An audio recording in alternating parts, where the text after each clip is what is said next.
Hey, it's Allie from ramblingsofAworkAtHomeMom.com, and you're probably wondering why I'm starting off this video on momcom.com. It's because I just left a comment on this particular post, 8 reasons no one follows you on Twitter, and I'm proud of my comment. So I actually wanted to show you how I comment on other blogs. Commenting is a great way to get people back to your blog if you leave something intelligent behind. I've talked about it before. Maybe contribute to the discussion that is going on. Give kudos to the author of the post or maybe some other commentators. Give a little bit of interesting follow up to what was just written. And before you know it, you will start getting people back to your blog and people will start to remember you, especially the person that wrote the post. And let me show you how I do that. So I just finished commenting. I'm going to come on down here. I think I'm the last one. Yes. So I have, here's my comment. Of course, I read the post. That's a given, right? You need to read the post to leave a good comment behind. If you don't read the post, don't comment, please. Okay? I always start my comments out by directing them to the writer of the post. I always do. If the writer is anonymous or they don't leave a name, sometimes I will go searching around and find out their name. Some people don't leave their names at their posts. They may have an About Me section where I can find their name. At that point, I guess I just won't say who they are. I'll just start off my comment. But I usually do like to direct my comment at the author of the post. And in this case, Melissa wrote this post.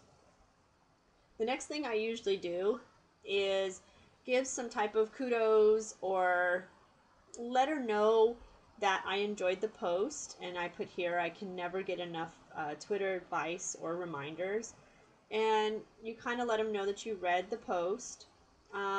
And then I try to add a little bit more. Sometimes I'll ask a question. Sometimes I'll add another tip. Sometimes I'll just agree with them and say, you're completely right. And that's kind of what I put on here. I said, you're kind of right. You shouldn't be off Twitter for too long, but I was sick. And you should at least let people know what's going on so they don't wonder where you went. You just dropped off the face of the earth. Some people do that. They didn't drop off the face of the earth. They just stopped blogging or tweeting. Sometimes I also will see another commentator and I like what they said. And and I gotta tell you, I'm always honest. I don't BS on my comment sections. I don't do that. I don't like doing that. Mostly because you get caught. Anyway, I saw another comment up above as I was going down. I read a few of them. And this person here said, don't copy and paste someone else's joke, RT it, and give them credit. And I said, and I like her comment, always give credit where credit is due. So it kind of helps continue the discussion. The person may come back and say, hey, thanks, yeah, and they may actually give an example. I've had that happen where they say, yeah, I put a joke in there and this person just stole it and I found it and I knew that it was my joke, or something like that. So it kind of keeps the discussion going, keeps a friendly discussion. The next thing I always do is check your spelling, check to make sure, check your grammar, check your spelling. And then I come down and I've gotten into this habit of putting Allie ramblingsofAworkAtHomeMom.com. It looks like this afterwards. So it shows who I am and where I blog. And I think, yeah, it shows my blog. This particular blog allows me to put my Twitter name in there. Then I learned this trick a while ago from Anna Hoffman. I really like it. In this website section here, you put one of your posts, the whole link to one of your posts that relates to the post you just read. My latest post is Face Up Commentators Grab a Gravatar. So you know, I want people that come to my blog or any other blog to have a face related to the name. I like to talk to faces, not the little monsters, not an egg, which is what Melissa, let's see, right here. The very first one, your avatar is a Twitter egg. Do you mind not having a Twitter egg? And she puts on here, you know, upload a picture of your bad self up to the right to the second. And that's kind of what I was saying with the Gravatar. Although a Gravatar is for commenting. Same difference. Have a picture. And then I press publish. And let me go back up. That's not the end of it, is it? I always share.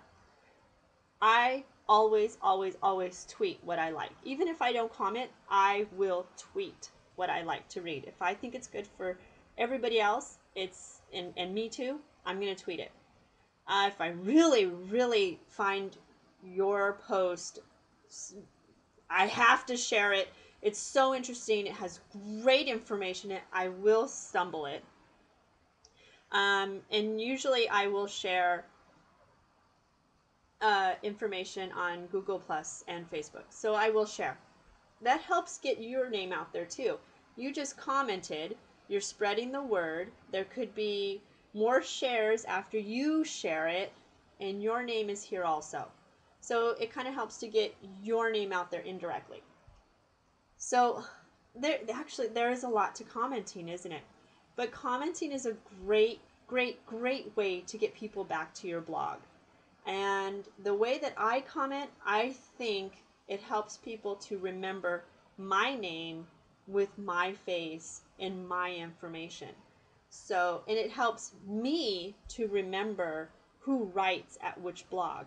I know Melissa writes at MomCom.